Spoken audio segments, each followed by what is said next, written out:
এটি পড়েই আপনি ভগবানের ভক্ত হতে পারবেন। অন্য ভগবদ্গীতার ব্যাখ্যাগুলো পড়ে শুধু বিভ্রান্ত হবেন, ভগবানের ভক্ত হতে পারবেন না। এইটা কেউ না বললেও আমি জিতেন্দ্রিয় দাস জোর গলায় বলতে পারি। কেননা অন্যান্য ভগবদ্গীতার ভাষ্য পড়ে জগতের একটা মানুষও কপালে তিলক পড়েনি, গলায় মালা পড়েনি, আর ভগবানকে নিবেদন করে ভগবত প্রসাদ পায়নি। এই সমস্ত যারা বোকা টাইপের বা মূর্খ, তারা বলবে গীতায় কোথায় লেখা আছে তুলসীর মালা পুঁততে হবে, গীতায় কোথায় লেখা আছে কপালে তিলক পুঁততে হবে, গীতায় কোথায় লেখা আছে মাথায় টিকি রাখতে হবে। কিছু মূর্খ লোক আছে যারা সত্যিই তো গীতায় তো এগুলো নেই, অতএব এই সাধুগুলো নিজেদের মন গড়া এইসব করছে না। আন্তর্জাতিক কৃষ্ণ ভাবনামৃত সঙ্গীর ভক্তবৃন্দরা যা করছে ওটাই ফাইনাল, ওটাই চরম সিদ্ধান্ত। আমাদের সোসাইটির পক্ষ থেকে যা প্রচার করা হচ্ছে তা বেদ বেদান্ত ভাগবত সিদ্ধান্ত সম্মত এবং কলিযুগের যুগধর্ম সম্মত। সেই জন্যে এ সোসাইটির ভক্তরা যা করছে এটা কলিযুগের যুগধর্ম এবং এটাই চরম সিদ্ধান্ত। জগতে ধর্মের নামে বর্তমানে যা কিছু চলে ভাগবত বলে তা পরিপূর্ণ ছলে। এই বাবা ইকো দেওয়া আছে নাকি? ধর্মের নামে যা কিছু চলে ভাগবত বলে তা পরিপূর্ণ ছলে। টোটাল বন্ধ করুন স্কন্ধ ইকো। তো জগতে অনেক ধর্ম মতপদ আছে, বিভিন্ন মতপদ আছে। যারা মঠ মন্দির মিশনে এইরকম লাল গৈরিক বসন পরে থাকেন, স্বামীজি সন্ন্যাসী, চণ্ডাল সন্ন্যাসী এরা, যাদের দেখবেন বড় বড় স্বামীজি, তাদের গলায় তুলসীর মালা নেই, কপালে তিলক নেই, মাথায় শিখা নেই। সুতরাং তাদের কাছে গিয়ে আপনারা এই ধর্মের তত্ত্ব জানতে পারবেন না। সেই জন্যই ভক্তিবিনোদ ঠাকুর বললেন এ জগতে অনেক ঋত্বিক আছে, স্বামীজি আছে, সন্ন্যাসী আছে, অনেক বিপদগামী গুরু আছে। সর্বোপরি বাংলাদেশে আমাদের যত গুরু আছে তাদের অর্ধেক গুরু অর্ধশিক্ষিত, আর তার অর্ধেক গুরু একেবারে মূর্খ, কিচ্ছু জানে না। আর গুরুরা যে মূর্খ, এখন সমাজের যে সমস্ত গুরু, এলাকার গ্রাম্য গুরু, এরা যে মূর্খ তাদের শিষ্যদের দেখলেই আমরা বুঝতে পারি। ইংরেজিতে একটা ডায়ালগ আছে যার বাংলা অর্থ হচ্ছে মুখ দেখলেও চেনা যায়। অনভ্যাসের তিলক কপাল চরচরায়। যারা কপালে তিলক দিতে জানেন না, পারেন না, তারা যদি তিলক পরেন আমরা ঢক দেখলেই বুঝতে পারবো যে ওটা আপনি নিজে পড়েননি, অথবা অন্যজন দিয়ে দিয়েছে, নয়তো বা ফোঁটা দিয়েছে। এই যে যারা কপালে ফোঁটা দিয়েছেন, দয়া করে এখান থেকেও যদি দেওয়া হয় ফোঁটা দেবেন না। তিলক মঙ্গলজনক, কিন্তু যদি ফোঁটা তিলক দেন তাহলে আপনার সর্বনাশ হবে। ওই যে দুটা বাবুকে দেখতেছি ওখানে, আপনাদের এগুলো তো আপনারা দেন না, এখান থেকে দিছে বোধহয় নাকি, এ বড় বড় ফোঁটা দিয়ে দিয়েছে। ফোঁটা দেওয়া যাবে না, এইভাবে লম্বা করে তিলক দিতে হবে। কালকে বলেছিলাম যারা এসেছেন যে মাঝখানে কে থাকে? কৃষ্ণ, একদিকে ব্রহ্মা, একদিকে বিষ্ণু, না শিব, একদিকে ব্রহ্মা একদিকে শিব, মাঝখানে ভগবান রাধা গোবিন্দ। সুতরাং এই মাঝখানটা পরিষ্কার রাখতে হবে, আর গোল চিহ্ন দেওয়া যাবে না। সেইটা শাস্ত্রে বলা হয়েছে খুব মন্দ কথা, যাতে করে ফোঁটা ফুটো না দেন। হ্যাঁ, এটা সেই জন্যে আপনাদের এটা শক্ত কথা বলি। এটি হচ্ছে কুকুর পদচিহ্ন। কুকুরের পা কাদা মাটিতে যদি লেগে যায় আর এটা যদি শুকনা জায়গায় পড়ে, তাহলে এরকম একটা গোলাকার চিহ্ন হবে না বাবা? হ্যাঁ, বুঝতে পারছেন? গোলাকার চিহ্ন হবে। সেই জন্যে আচ্ছা, কুকুরের পা কি পবিত্র নাকি অপবিত্র মা? সেই জন্যে ফোঁটা তিলক দেবেন না। কেউ আবার ডিজাইন করে তিলক দেয়, আর মনে রাখবেন, এই নাকটা এখান থেকে ভ্রুযুগল থেকে এই পর্যন্ত 3 ভাগ করবেন, 3 ভাগ করে 2 ভাগ আপনারা তিলক দিতে হবে। আর ঊর্ধ্বপুণ্ড যতটা এই চুলের মানে যেখান থেকে চুল আছে আপনার মাথায় ওই পর্যন্ত দিতে হবে। সুতরাং তিলক মঙ্গলজনক, কিন্তু যদি আপনি ফটাফুটো দেন, তিলক লাগাতে হয় এইভাবে ঊর্ধ্বপুণ্ড, আপনি যদি গালের মধ্যে এই দিক দিয়ে লম্বা করে দেন, তাহলে ছোটোবেলায় প্রাইমারিতে যেমন খুশি তেমন সাজো হবে না, হ্যাঁ, স্কুলে যেমন খুশি তেমন সাজো, তো সেটা মঙ্গলজনক। তো যাকে যে কথা বলতেছিলাম যে ভগবদ গীতার ভাষ্য আছে আর অনেক সাধুও আছে, কেউ চণ্ডাল সাধু, হ্যাঁ, কেউ ভোগী সাধু, কেউ যোগী সাধু। কিন্তু মহাপ্রভুর আদেশ এই, যদি তুমি এই ধর্মতত্ত্ব বিষয়ে জানতে চাও তবে যাহ, মহাপ্রভুর এই আদেশ, যাও যাহ ভাগবত পরহ গিয়ে ভাগবত স্থানে। তিনি আদেশ দিলেন এমন ব্যক্তির কাছেই তোমার যাওয়া উচিত যিনি এই ধর্মতত্ত্ব বিষয়ে, ভগবত তত্ত্ব বিষয়ে, ভগবদ গীতার তত্ত্ব বিষয়ে জানেন। আর যাদের কথা বললাম আমার এই গুরু ভাইটির মতোই গৈরিক বসন পড়েছে, তাদের মঠ মিশনে আশ্রমে গিয়ে দেখবেন এরা সব খায়, নাই এদের খাদ্যের বিচার, নাই এদের মন্দিরে রাধা গোবিন্দ, না করে এরা তুলসী পূজা, গলে নাই এদের তুলসীর মালা। এরা হচ্ছে ভাগবতের বিচারে এরা চণ্ডাল সন্ন্যাসী।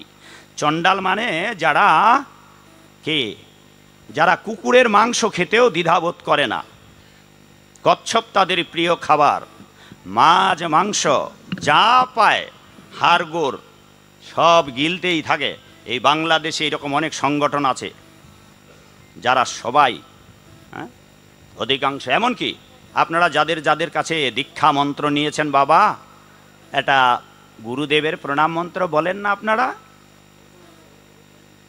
অজ্ঞান তিমিরান্ধশ্চ জ্ঞানঞ্জন শলাকয়া, পরের লাইনটা কি বাবা আপনারা বলুন তো কেউ? চক্ষুরুন্মিলিতম মিলিতম যেন তস্মৈ শ্রী গুরবে নমঃ। এইবার এটার বাংলা যদি ব্যাখ্যা দেই তবে আপনারা সবাই ফান্দে ধরা পড়বেন, মায়ার জালে আটকা পড়বেন, বন্দি দশায় আবদ্ধ হবেন, আর ভগবানের কাছে যেতে পারবেন না। কারণ আপনাদের ঘরে ঘরে যারা দীক্ষা নিয়েছেন, এইটা গুরু নিন্দা নয়, সেই গুরুরা আপনাদের ভক্ত তৈরি করে নাই। অবস্থাটা কীরকম করেছে বাবা? মাগো অনাবাদি জমিতে, আপনাদের এলাকায় অনেক কৃষক আছে, তারা কি অনাবাদি জমিতে কোনো কৃষক ফসল ফেলায়? নাকি জমিটা আগে আবাদ করতে হবে, চাষাবাদ করে উর্বর করতে হবে, তারপর আপনি ফসল বুনতে পারেন।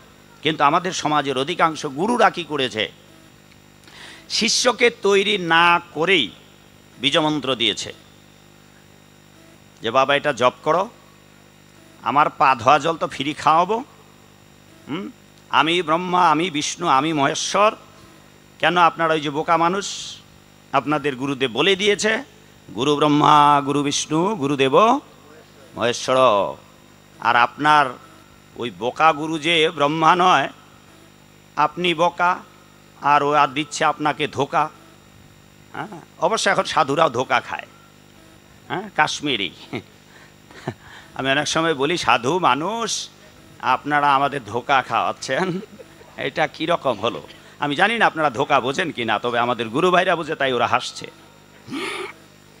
হ্যাঁ, তা পরিণামটা কি হলো বাবা? আপনাদের জমি চাষাবাদ করে নাই, যে চাষা আলস্য ভরে বীজ না বপন করে পক্ক শস্য পাবে সে কোথায়? কোনো কৃষক ব্যক্তি যদি চাষাবাদ না করে বীজ ফেলায়, উপিস তো মরে যাবে, নষ্ট হয়ে যাবে। তো আপনাদের যারা মাছে ভাতে হিন্দু বাঙালি, দয়া করে আজকে মিনতি করি বাবা, যদি নিজেকে নরকে না নিয়ে যেতে চান, যদি নরকে নিয়ে যেতে না চান, তবে যারা এই অবৈধ কাজগুলো করেন দয়া করে গুরু প্রদত্ত বীজমন্ত্র জপ করবেন না। কেন জানেন? অজ্ঞান তিমিরান্ধশ্চ, যিনি, বাংলাটা বলি, যিনি আমার অজ্ঞান, হৃদয়ের অজ্ঞান অন্ধকার নাশ করে যিনি আমাকে আলো দেখিয়ে ভগবানের রাজ্যে নিয়ে যাওয়ার উপযুক্ত করলেন। এবার প্রমাণ দেই, আপনাদের যে অজ্ঞান অন্ধকার নাশ হয় নাই, আলো দেখতে পান নাই, তার বড্ড প্রমাণ। বাবা দীক্ষা হয়েছে না আপনার? আপনার দীক্ষা হয়েছে। দীক্ষার আগে এখন কি বাবা?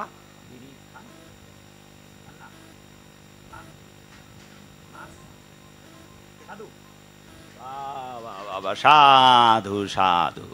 হ্যাঁ, হাসি দেখে মনে হয় না যে আপনি কপটতা করছেন বা মিথ্যা কথা বলছেন।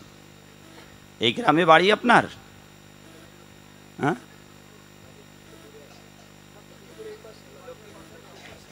তা আপনি মাছ খান না, মাংস?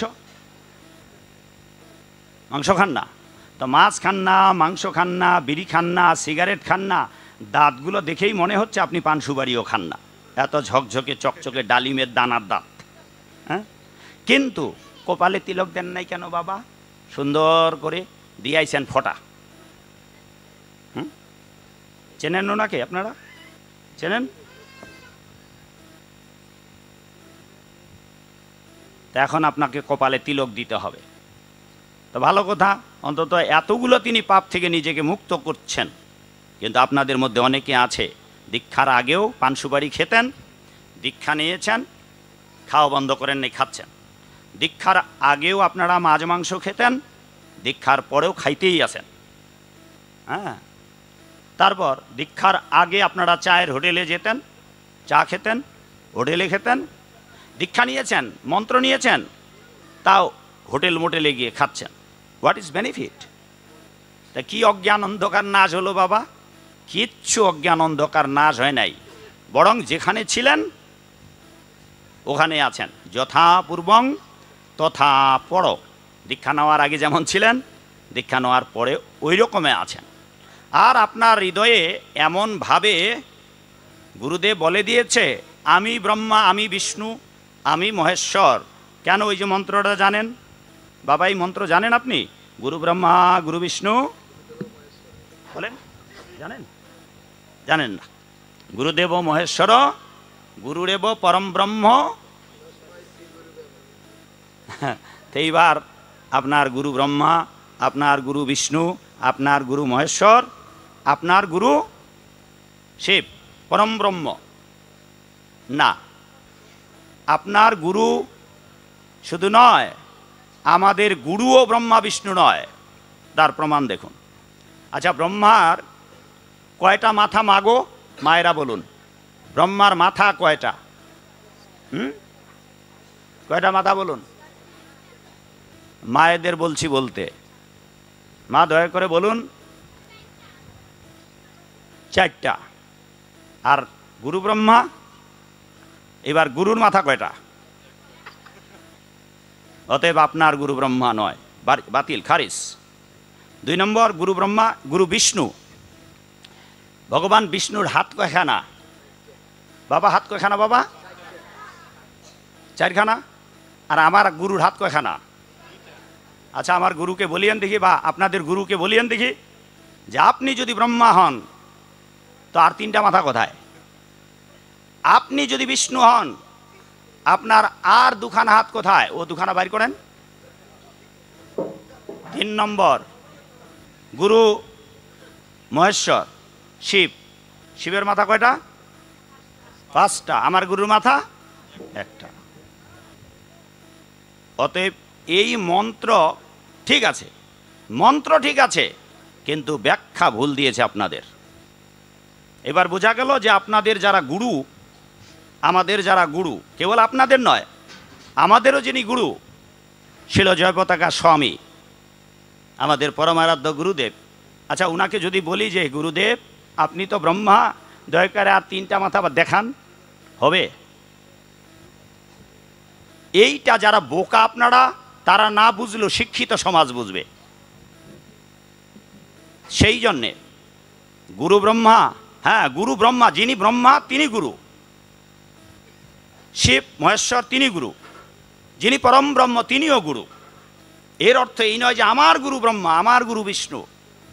সমাজের এরকম অনেক মূর্খ গুরু আছে যারা নিজেদেরকে ব্রহ্মা বিষ্ণু বলে, আর আপনারা গ্রামীণ সহজ সরল মানুষ।